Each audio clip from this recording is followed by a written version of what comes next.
लोकसभा निवडणुकीनंतर आता 24 जून पासून 18व्या लोकसभेच्या संसदीय अधिवेशनाला सुरुवात झाली आहे। लोकसभेमध्ये हंगामी अध्यक्षपदाच्या वादानंतर लोकसभेच्या अध्यक्षपदासाठी देखील निवडणूक होणार आहे। आतापर्यंत एकमताने लोकसभा अध्यक्षांची निवड केली जात होती। स्वतंत्र भारताच्या इतिहासात या पदासाठी निवडणूक झालेली नाही, पण 18व्या लोकसभेमध्ये एनडीए कडून ओम बिर्ला आणि त्यांच्या विरोधात इंडिया आघाडीकडून के सुरेश यांनी उमेदवारी अर्ज भरल्याने पहिल्यांदाच लोकसभेच्या अध्यक्षपदासाठी निवडणूक होणार आहे। पण लोकसभा अध्यक्षांची निवड कशी केली जाते, हे पद महत्त्वाचं का आहे, या पदासाठी इतकी रस्सीखेच का सुरू आहे, असे प्रश्न अनेकांना पडलेले असतील आणि याच प्रश्नांची उत्तरे आपण या व्हिडिओतून जाणून घेणार आहोत। नमस्कार, मी Madhuri Kumkar, for the people news मध्ये आपलं स्वागत। व्हिडिओला सुरुवात करण्यापूर्वी आपण फॉर द पीपलला सबस्क्राइब करा, लाईक व फॉलो जरूर करा।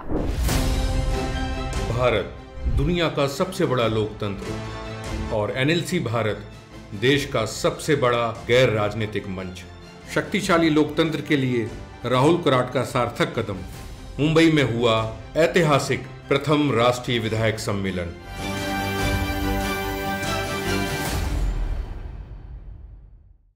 भाजपचे खासदार ओम बिर्ला 17व्या लोकसभेचे अध्यक्ष होते, पण आधीच्या लोकसभा अध्यक्षांचा कार्यकाळ नवीन लोकसभेच्या पहिल्या सत्रापर्यंतच असतो। म्हणूनच 18व्या लोकसभेचं कामकाज सुरू होताना सगळ्यात आधी हंगामी अध्यक्षांची निवड करण्यात आली। हंगामी अध्यक्ष खासदारांना शपथ देण्याचं काम करतात आणि सभागृहाचं कामकाज पूर्ण वेळ अध्यक्षांची नेमणूक होईपर्यंत चालवतात। सभागृहातील सर्वात ज्येष्ठ सदस्याची निवड हंगामी अध्यक्ष म्हणून केली जाते।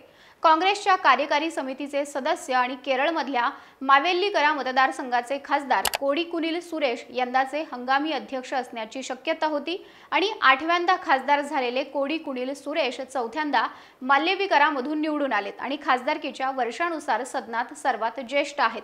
मात्र राष्ट्रपती द्रौपदी मुर्मू यांनी भाजप खासदार भर्तृहरी महताब यांची हंगामी अध्यक्ष म्हणून नियुक्ती केली आहे। भर्तृहरी महताब ओडिशाच्या कटक मतदारसंघातून 7 वेळा खासदार म्हणून निवडून आलेत। मात्र त्यांच्या निवडीवर काँग्रेसने प्रश्नचिन्ह उपस्थित केलं होतं।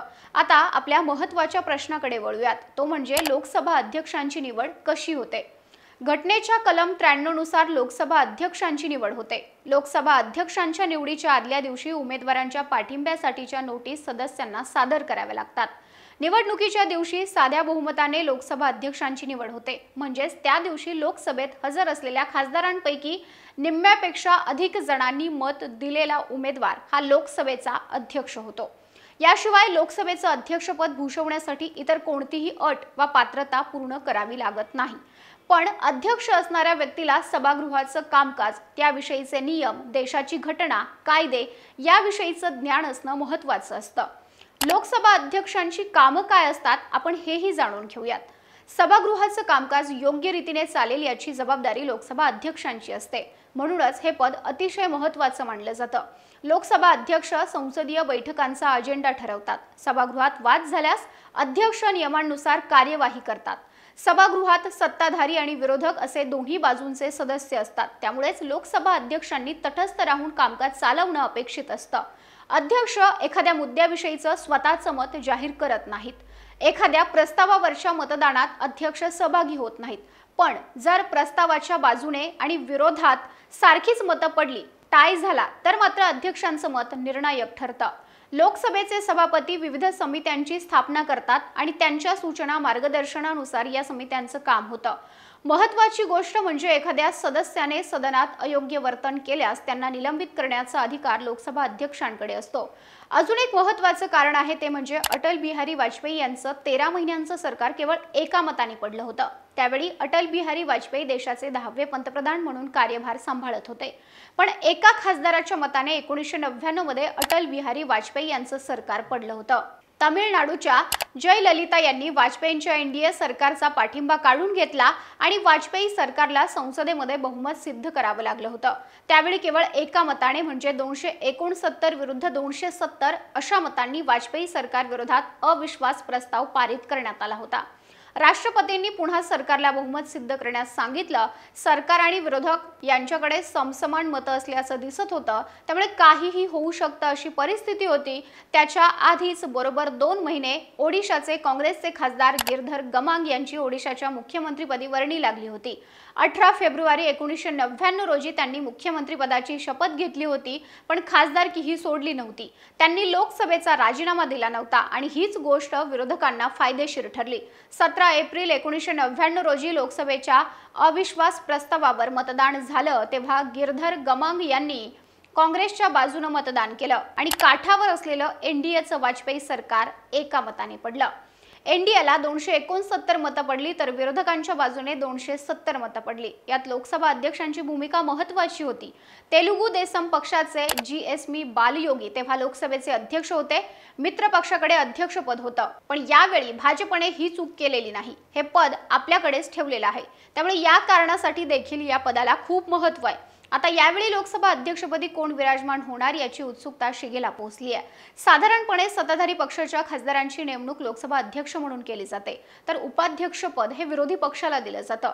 आजवर एक मतानेच लोकसभा अध्यक्षांची निवड झाली असून स्वतंत्र भारताच्या इतिहासात या पदासाठी निवडणूक झालेली नाही, पण यावेळी मात्र लोकसभा अध्यक्ष निवडीसाठी निवडणूक होणार आहे।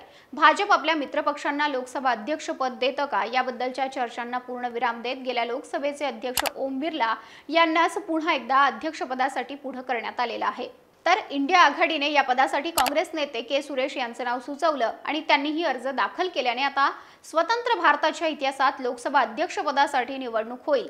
16व्या आणि 17व्या लोकसभेमध्ये भाजपकडे पूर्ण बहुमत होतं। सुमित्रा महाजन या 16व्या लोकसभेच्या अध्यक्ष होत्या।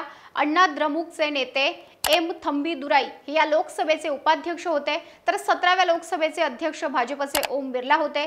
पण या लोकसभेत उपाध्यक्षांची निवड करण्यात आली नव्हती आणि पूर्ण काळ हे पद रिक्त राहिलं होतं। आता यावेळच्या लोकसभेमध्ये उपाध्यक्षपद मिळवण्यासाठी इंडिया आघाडी आक्रमक आहे, कारण विरोधी पक्ष अध्यक्षपदाच्या उमेदवाराला पाठिंबा देण्यास तयार आहे। पण त्याच वेळी काँग्रेस नेते राहुल गांधी यांनी एनडीए समोर एक अट ठेवली आहे, आम्ही त्यांच्या अध्यक्षपदासाठीच्या उमेदवाराला पाठिंबा देऊ, पण परंपरा अशी आहे की उपाध्यक्षपद विरोधकांना दिलं पाहिजे।